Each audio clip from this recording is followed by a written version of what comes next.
We're going to look at conducting a one-tailed hypothesis test. So you should have seen the input slide which outlined the 5 steps to conducting a one-tailed hypothesis test. I'm going to go through each of those steps, but just make sure that you have your notes in front of you of those steps to remind yourself of what I'm doing as I'm writing it. So the question says, the standard treatment for a particular disease has a 2/5 probability of success. A certain doctor has undertaken research in this area to produce a new drug which has been successful with 11 out of 20 patients. The doctor claims that the new drug represents an improvement on the standard treatment. Test at the 5% significance level the claim made by the doctor. So that first bullet point of what we need to do to carry out a one-tailed test says formulate a model for the test statistic. So our test statistic, we're going to write that as our capital X, and we need to also write down what our parameter P is. So X, our test statistic, is going to be the number of patients in the trial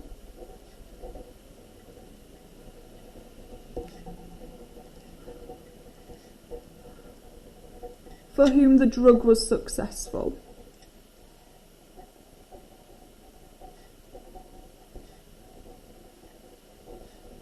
So our test statistic is the amount of patients who have experienced success with the drug.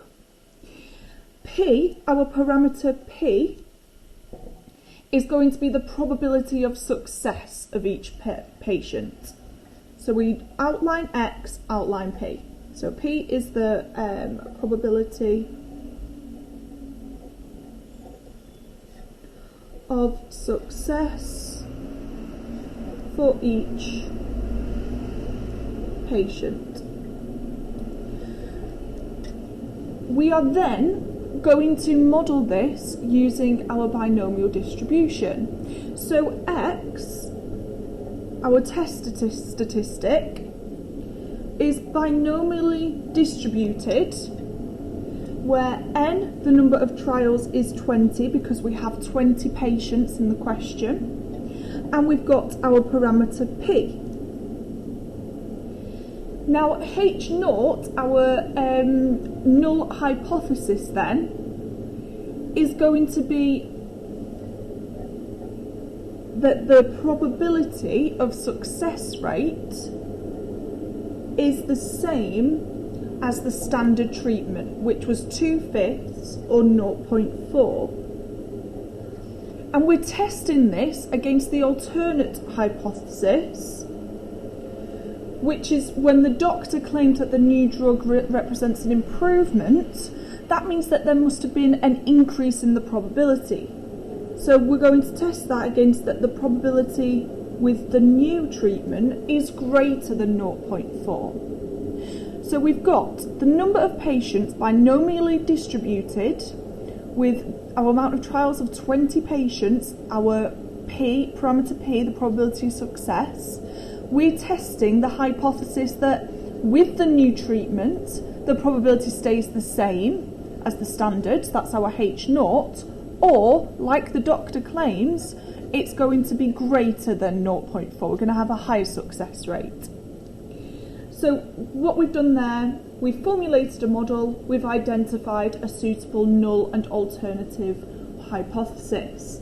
The next thing we need to do is calculate the probability of the test statistic, taking the observed value, assuming the null hypothesis is true. So assuming H0 is true, we have X is binomially distributed with N equals 20 and our parameter, the probability, we've got 0.4. We want to find the probability that X is greater than or equal to 11. So the reason we've chosen to calculate this probability is because in the question we were told that with the new drug there was 11 successful treatments. So we want to find out if we use the parameter of the original drug, so the probability using the of success for the original drug, if this probability that under the null hypothesis, if this probability is less than our significance level, then we have sufficient evidence to reject our null hypothesis.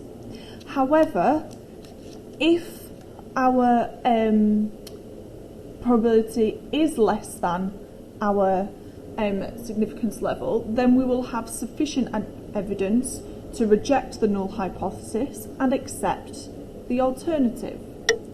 So the probability that x is greater than or equal to 11, that is equal to 1 subtract the probability that x is less than or equal to 10.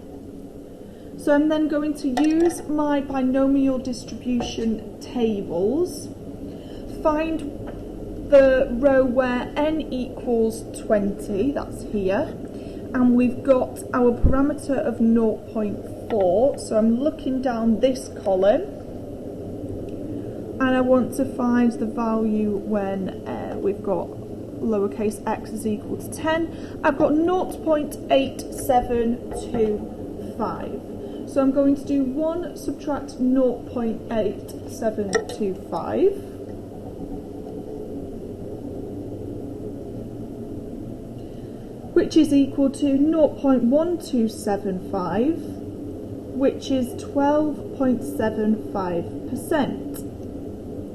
Now our our significance level was 5%. 12.75% is obviously greater than 5%, so there is not enough evidence to reject H0. Now it's really important here that our hypothesis test suggests whether we can accept or reject H0. It doesn't prove anything. It provides evidence. So we cannot say, so H0 is not true. We're saying that there is not enough evidence to reject H0. So this means that, this suggests that, again, thinking about your choice of language, it doesn't prove that, it suggests that the new drug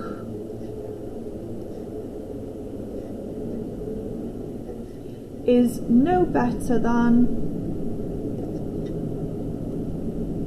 the old drug. Because we cannot reject that the parameter is equal to 0.4.